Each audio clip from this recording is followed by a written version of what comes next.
Thank you.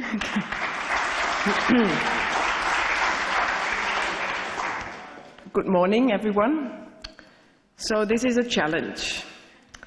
After a very, very inspiring first day of discussions, a wonderful and magic evening at this beautiful castle, a mojito that I probably shouldn't have had, and the most beautiful keynote last night that I have heard for a very, very long time. I can't see him, but thank you so much, Edward. You were really, really inspiring.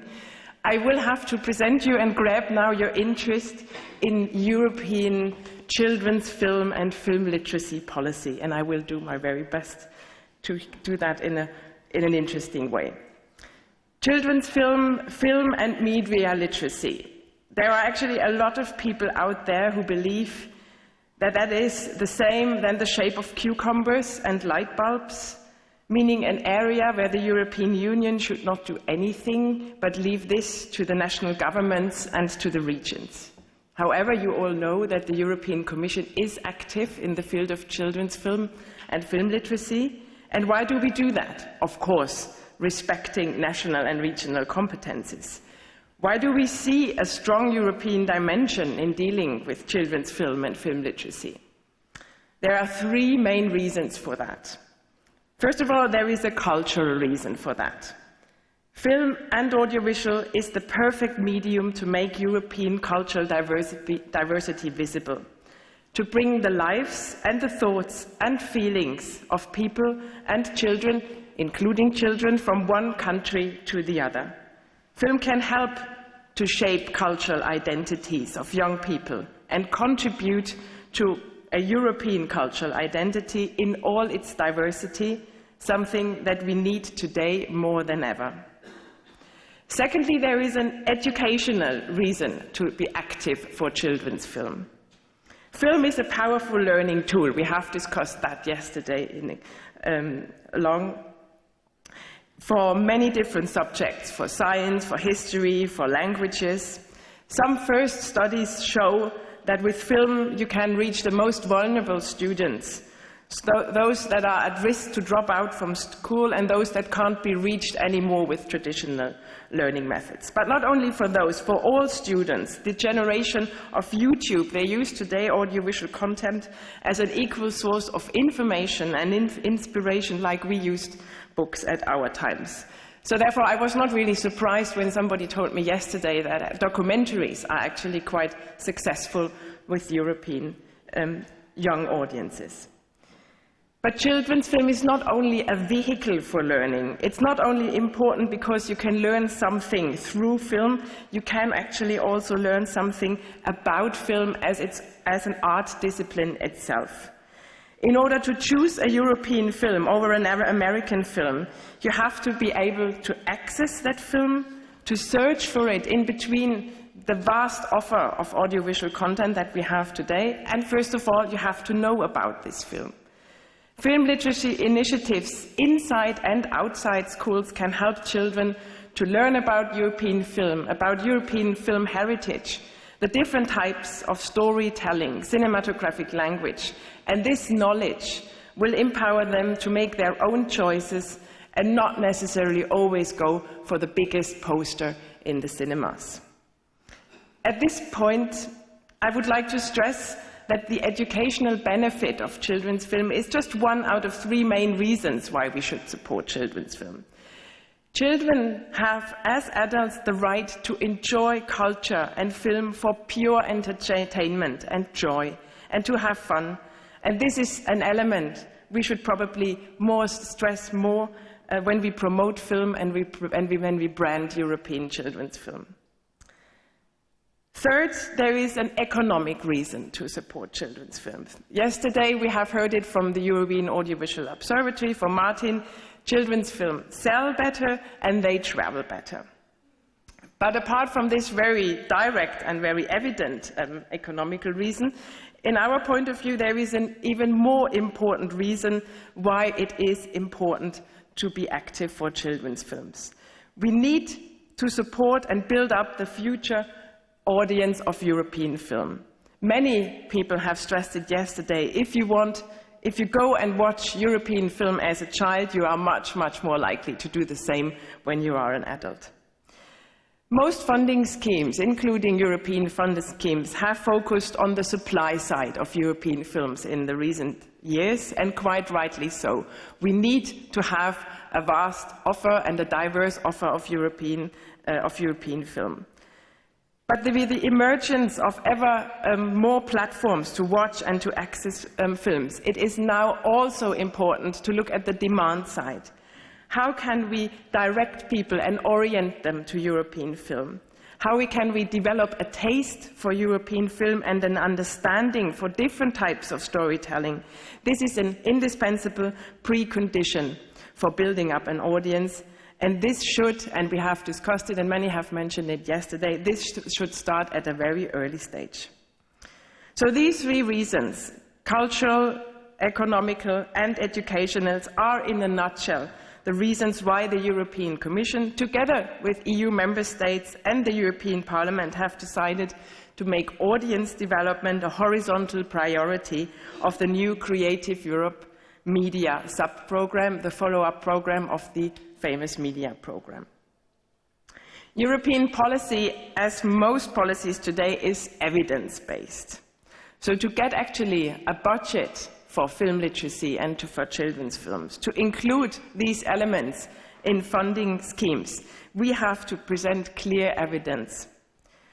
Of course, not everything is quantifiable, and this has been a big problem when we have been discussing and negotiating the Creative Europe programme to demonstrate the intrinsic value of culture and cultural diversity. But those things that are quantifiable, they should be further researched, and I would like to thank at this stage the activities, the European Audiovisual Observatory and all the University of Erfurt, we have heard it yesterday, and many other universities that are active in that field for their research. And also the European Commission has invested a lot in the recent years in research for media literacy and film literacy. Lydia will present you our latest study in a minute about audiovisual content in European schools, obstacles and best practices. With this study, we try to learn in particular about the copyright obstacles, what teachers have today when they do film literacy in schools. So what do we do now in the Creative Europe programme for film literacy and for the children's films? First of all, we have included a preferential treatment, if you want, a fast lane for children's film in our distribution selective scheme. Distribution selective scheme is a support scheme with which we support the distribution, the cinematographic distribution of non-national European films, meaning a distributor gets money from us, gets money from the European Union if he supports a campaign for a non-national European film. This is quite a successful and a very, very competitive action line. So in the past, it was always almost impossible for live-action children's films to access these funds. So therefore now we decided that out of all children's films, live-action children's films that apply for this funding, we will take the best children's films for selection, regardless the comparison with other adults' films. We had a hard time to include this new preferential treatment because a lot of people believed that this is not actually necessary. The evidence of the European Audiovisual Observatory was actually not very helpful in that respect. But we managed to explain to people that you have really live-action children's films that are directed only to children, and you have the big family films like Asterix and Obelix that do travel and that do sell and that don't need actually this support, this special treatment. So we tried to define live-action children's films with the help of Kids Regio, but we failed to have a real clear definition. So what we did in the end, we now talk about live-action children's films, and we leave it up to the expert jury that we have for the selection to decide if it's a live-action children's film or not. And the first call has shown that this is a quite operational way to do things.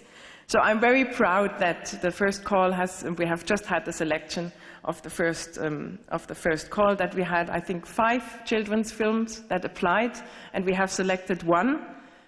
I can't tell you what it is, but the people will learn a bit at the end of this month, I hope. But it became clear in the selection that this film wouldn't have been selected without this preferential treatment, because it just didn't score high enough in compared to other added films. So it works, and I think it's a success. And at this stage, I would like to especially thank Viola for her effort to lobby for this, to raise the interest of the European Parliament and of many other politicians that have helped to do this, and also the Land Thüringen that organized a strategic, very, very important event in Brussels during the negotiations of the Creative Europe program. This shows if you really want to convince politicians, if you really want to do something, sometimes it really works. So,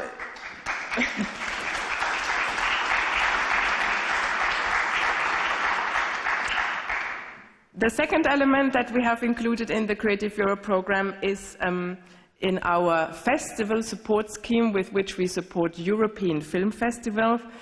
The most important selection criteria now in this well-established funding scheme is audience development and film literacy activities. So out of all festivals that will receive European funding, it will be those that are the most active in this field, because we believe that this is important to increase the outreach of festivals in Europe. Thirdly, we have established, and for the first time ever since the media program existed, we have established an own funding line for audience development, and this includes funding opportunities for cooperation between film literacy initiatives. Somebody said yesterday, the problem often is that there are many people very passionate and very active in that field, but they just don't talk to each other. This is the case within one country, but it's even more the case in Europe and in between different countries. So we want to support the traveling of best practices. We want to support cooperation and joint catalogues of films and the exchange of educational material. And we are very happy that the first call, because this is always critical, you do something new and then nobody applies. That would have been a catastrophe. So we are very happy that we received 59 applications for 1.9 million euros.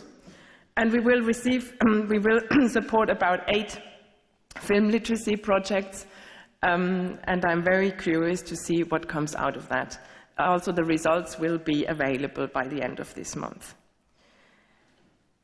So these are the 3 elements that are important now when it comes to children's films and film literacy in the Creative Europe program.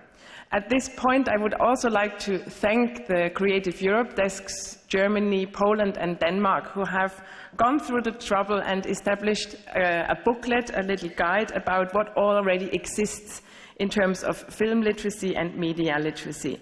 This guide will be available under a specific link. I don't know if it's possible to put the slide on, otherwise you will get the information later from Viola.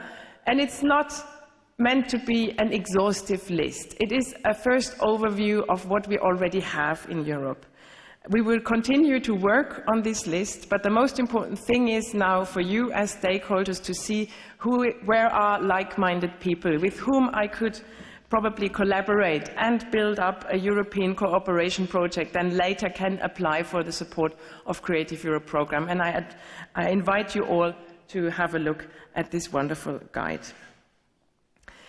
Yesterday we have spent a lot of time with defining problems. Myself, I have been in a negative group, so we have painted a very, very dark picture on the wall. And we have all been very depressed after that. So I think now I am really entitled to a bit of optimism. We have achieved quite a lot. When I looked at the 2009 declaration, I think we can tick some boxes there from 2009 to 2014. And this is a real great success. Thank you very much, Kids Regio, for all this work. There is still a lot to do. It is never enough. It is never enough money, I know that. But it's more than a start. It is a solid fundament that we have built, and we should continue to build on that. Thank you very much.